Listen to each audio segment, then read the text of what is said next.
ሰላም ጤና ይስጥልን ውድ ሸገር ታይምስ ቤተሰቦች እንደምን አላችሁ? ሁለተኛ መረጃ ቅኝታችን ነው ተጀመረ። አበይት ነጥቦቹን አስቀድመን እናስታውቃችሁ። በሰሜን ኢትዮጵያ በኢትዮጵያ መንግስትና በህወሓት ኃይሎች መካከል ዳግም ግጭት ሊቀሰቀስ ምልክቶች መታየታቸውን ተከትሎ የፕሪቶሪያው ስምምነትን ያፈራረመው የአፍሪካ ህብረት የፌዴራል መንግስትም ህወሓትም ወደ ዳግም ግጭት እንዳይገቡ ሁኔታዎችን ከማባባስ እንዲቆጠቡ ማሳሰቢያ ሰጥተዋል። የአፍሪካ ህብረት ስለ ሰሜን ኢትዮጵያው አዲስ ፍጥጫ የሰጠውን መግለጫ እንመለከታለን። ከዚህ ባለፈ የህወሓት ኃይሎች በራያ አላማጣ ከተማና አካባቢውን መቆጣጠራቸውን ይፋ አድርገዋል። ይህንን ተከትሎ ወደ ድንበር ከባባድ መሳሪያዎች እየተጠጉ ስለመሆናቸው ተሰምቷል። ስምረት ፓርቲ እንደዚሁም የሳተላይት ምስሎች ወደ አማራና ወደ አፋር ክልሎች ተጠጉ የተባሉ ከባባድ መሳሪያዎችን በተመለከተ ይፋ ያደረጓቸውን መረጃዎችም የምናገራችሁ ይሆናል። እንደተለመደው የሰማችሁን አብራችሁን ቆዩ። የቻናላችን የዘወትር አክብሮታዊ ግብዣ ነው። ወደ ቀዳሚ ጉዳያችን እናምራ።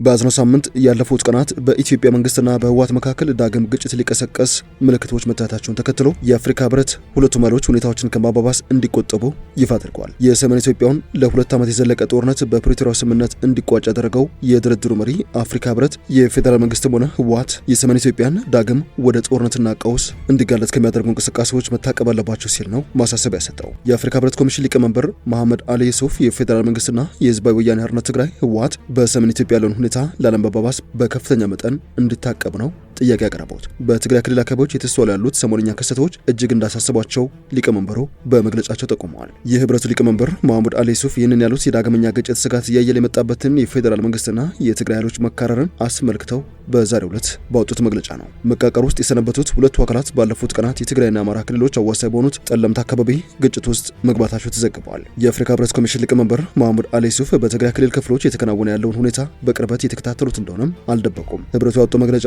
ሊቀመንበሩ በትግራይ ክልል ክፍሎች ሲሉ በገለጿቸው አካባቢዎች ነገር ግን ወደ አማራና ወደ አፋር ክልል አካባቢዎች እየተስፋፋ ያለውን ግጭት በተመለከተ በቅርበት እየተከታተሉት እንደሆነ እየጠቆሙ ሲሆን ከሰሞኑ በታዩት ክስተቶች የተሰማቸውን ጥልቅ ስጋት በይፋ ገልጸዋል። ሊቀመንበሩ በመግለጫቸው በአፍሪካ ህብረት የሚመራውና የ2 ዓመቱ ደም አፋሳሽ ጦርነት ያስቆመውን የፕሪቶሪያ ስምምነት ማስጠበቅ እንደሚገባም ነው ያሳሰቡት። በስምምነቱ አማካኝነት በከፍተኛ ጥረት የተገኙ ውጤቶችን ማስጠበቅ እጅግ የላቀና ቀጣይነት ያለው ጠቀሜታ እንዳለው በመግለጫቸው አጽንኦት ሰጥተዋል። ሁለቱም ወገኖች ያለውን ሁኔታ ሊያባብሱ የሚችሉ እርምጃዎችን ከመውሰድ በከፍተኛ ሁኔታ እንዲታቀቡ እንደዚሁም መተማመንን ሊሸረሽሩ ከሚችሉ ድርጊቶች እንዲታቀቡ ሊቀመንበሩ በመግለጫቸው ጠይቀዋል። የፌዴራል መንግስትና ህወሓት ማናቸውንም ያልተፈቱ ጉዳዮችን የዘላቂ ግጭት የማስቆም ስምምነቱ ግዴታዎችና መንፈሱ ሙሉ በሙሉ በማክበርም ገንቢ የሆነ ውይይት እንዲፈቱም ነው ጥሪ ያቀረበው። የአፍሪካ ህብረት የፕሪቶሪያ ስምምነት ሙሉ በሙሉና ውጤታማ በሆነ መልኩ እንዲፈጸም የማይናወጥ ቁርጠኝነት እንዳለውም በመግለጫው አረጋግጠዋል። በዚህ የሰላም ግንባታና እርቅ ሂደት ውስጥ ለስምምነቱ ፈራሚ አካላት የሚያደርገውን ቀጣይነት ያለው ድጋፍ እንደሚቀጥል ምን ያስታውቀው። ህብረቱ የዚህን ስምምነት አፈጻጸም ከመከታተል ባቋቋመው ከፍተኛ ፓኔል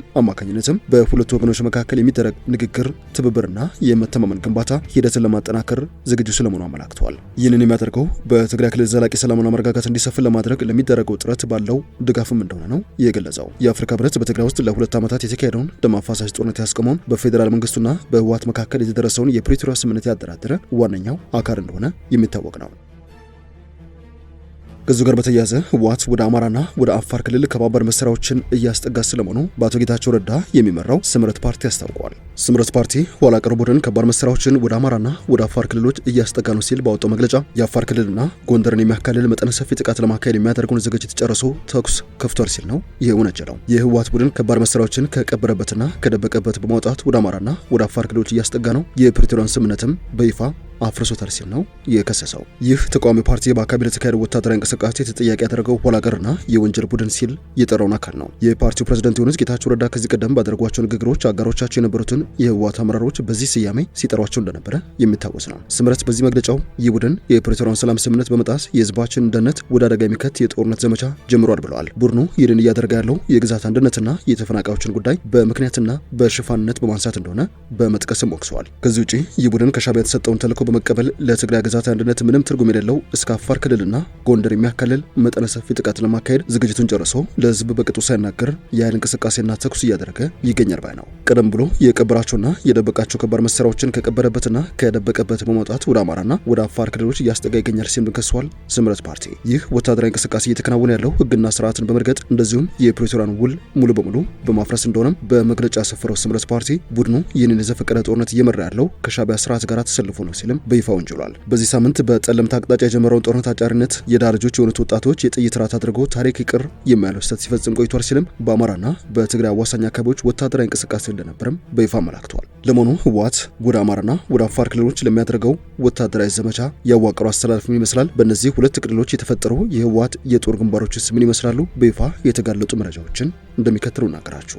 ይህ የህወሓት ወታደራዊ ስትራቴጂ ከጥር 18 ቀን ጀምሮ አፍላ ውጊያ ከተነሳባቸው የምስራቅና የምዕራብ ጠለምት አካባቢዎች በተጨማሪ በሌሎች ወሳኝ ግንባሮች ፉል ስኬል ዋር ለመክፈት የሰው ኃይል ሎጂስቲክስ እና የመረጃ ቅንጅቶችን እያደረገ ስለመሆኑ ለወልቃይት ጠገዴ ሰቲት ሁመራ ዞን ቅርብ የሆኑ የመረጃ ምንጮች ይፋ አድርገዋል።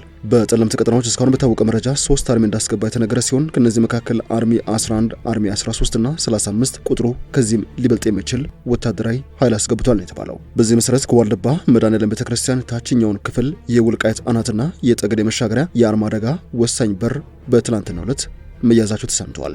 ይህኛው ኃይል ወደ ወልቃይትና ወደ ጠገዴ ወሳኝ ክፍሎች ሰብሮ ለመግባት የተዘጋጀ ስለመሆኑ የመረጃ ምንጮቹ ጠቁመዋል። በሽራሮ በኩል ተከዘን ተሻግሮ ወደ ቃፍታ ሁመራ፣ በደደቤት ወደ ቆራሪት አቅጣጫ በሂውማን ዌቭ አታክ አካባቢን ለመቆጣጠር ከፍተኛ ዝግጅት ስለማድረጉም የወልቃይት ጠገዴ ሰቲት ሁመራ ዞን የመረጃ ምንጮች ጠቁመዋል። በዚህ መሰረት ባለፉት ጥቂት ቀናት ከሽሬ ሲንቀሳቀስ ያደረ የሰው ኃይል ለዝግጅቱ ምሳሌ ስለመሆናቸውም ጠቁመዋል። በሱዳን ያለው የታጠቀ ኃይል ከመቼውም ጊዜ በላይ የትጥቅ አቅም እንደፈጠረ የተነገረለት ሲሆን አርሚ 70 የሚል ስያሜ ያለው ኃይል በ3 ኮሮችና በአንድ ኮማንዶ ክፍለ ጦር ከመዋቅሩ ባሻገር ለዚህ ዘመቻ ሌሎች ስልጠናዎችን ሲሰጥ ቆይቷል። ይህን የወልቃይት አስተዳደር ጠንቅቆ ያውቃል የተባለው በወልቃይት ድንበር በሱዳን ሸረሪና የተባለች ቦታ ላይ ይገኛል የተባለው ኮር 701 ኮሎኔሉም ኃይል እንዲጨምር እንደተደረገው ምንጮቹ ጠቁመዋል። በመሃል ሱዳንና ዋድ መደኒ ላይ ሆነው የአልቡርሃንን ጦር ደግፈው ሲዋጉ ቆይት በዮሐንስና በመብርሃቱም የሚመሩት ኮር 702 እና ኮር 703 እንደተንቀሳቀሱም እየተሰማ ይገኛል። ወዲ ነጮ ተብሎ የሚጠራው አንድ ክፍለ ጦር ኮማንዶም በተመሳሳይ ከዋድ መደኒ ወደ ጠረፍ ኃይል እያንቀሳቀሰ እንደሚገኝ ነው እየተሰማው። የአርሚ 70 ከፍተኛ አመራሮችም ጀነራል ሙዜ መኮንን አዛዥ፣ ግዳ ኃይሉ ወይንም ወዲ ፊውዳል ምክትላቸው፣ ምሩዝ የመረጃ ኃላፊ እንደዚሁም ሎጂስቲክሱን ደግሞ ተወልደ እንደሚመሩት የወልቃይት ጠገዴ ሰቲት ሁመራ ዞን የመረጃ ምንጮች ጠቁመዋል። እነዚህ ያሉት ቀጥተኛ ትዕዛዝ ይወስዳሉ የተባሉት በእነ ጀነራል ፍስሐ ማንጁስ ከሚመራው አዲሱ የህወሓት ኮማንድ ነው የተባለ ሲሆን የህወሓት ቡድን ለታጣቂ ኃይሉ ለዚሁ ዘመቻ ዝግጅት ያደረገው የአመራር ምደባም ተከታዩ ነው ተብሏል። የህወሓት ታጣቂ ዋና አዛዥ ብርጋዴር ጀነራል ኃይለ ስላሴ ግርማይ ወይንም ወዲ እምቤት ናቸው የተባለ ሲሆን የዘመቻ መምሪያ ኃላፊ ደግሞ ሜጀር ጀነራል ዮሐንስ ወልደ ጊዮርጊስ ወይንም ጆን መሪድ ናቸው ተብሏል። የስልጣን ኃላፊው ብርጋዴር ጀነራል ምግባይል እንደሆኑ የተነገረ ሲሆን የህወሓት ወታደራዊ መረጃ ኃላፊ በመሆን የተመደቡት ደግሞ ሜጀር ጀነራል ማሾ በየነ ናቸው። ሌተና ጀነራል ፍስሐ ኪዳኑ ወይንም ፍስሐ ማንጁስ የጊዜ አስተዳደሩ የውጭ ግንኙነት በሀብት በመረጃና በግንኙነት የመምራት ኃላፊነት እንዳላቸው ምንጮቹ ጠቁመዋል። እነዚህ ለአብነት የጠቀሱ ወታደራዊ አመራሮች የውጊያ ዝግጁነትን ከማረጋገጥ ባለፈ የውጊያ ጭንቅላት ሆነው እንደሚያገለግሉ በፖለቲካ አመራሩ ዘንድ ታምኖባቸዋል ነው የተባለው። በእስካሁኑ አሰራር የታጣቂ ቡድን ዋና አዛዥ ሌተና ጀነራል ታደሰ ወረደ እንደሆኑ ቢታወቅም የአዲሱ ኮማንድ ጀነራል ታደሰን ያንሳፈፈ ስለመሆኑ የተጠቀሰ ሲሆን በኮሚቴ ወሰኑ ከነበሩ አሰራሮችም ጀነራል ታደሰን ማሸሽ ከጀመሩ ሰነባብቷል ነው የተባለው። ከዚህ ውጪ የጦርነቱ ቅድመ ዝግጅት ቁልፍ ጉዳይ የሆነው የህወሓት ጀነራሎች የጦርነቱ ወታደራዊ ኮማንድ ማዕከልና የተመረጠችው ቦታ አዲ ጸጸር ወይንም ሽራሮ አካባቢ ነችን ተብሏል። ከዚህ ውጪ ከባባድ መሳሪያዎቻቸውን ከቦታ ቦታ እያንቀሳቀሱ እንደሆነ የተጠቆመ ሲሆን ቡድኑ ቀላል ሮኬቶችን ጨምሮ መድፎችንና ታንኮችን ከቦታ ቦታ አዘዋውሯል ነው የተባለው። ወደ አዲ ጸጸርና የጭላ ተወስዶ የተከማቹ ከባባድ መሳሪያዎችም ለተጠባባቂነት እንደተዘጋጁ የመረጃ ምንጮቹ ይፋ አድርገዋል። ወደ ሸገር ታይምስ ቤተሰቦች የዕለቱ የመረጃ ቅኝታችን ያደመጣችሁትን ይመስላል። ስለሰማችሁን አመሰግነን። በያላችሁበት ሰናይ ጊዜ ይሁንላችሁ።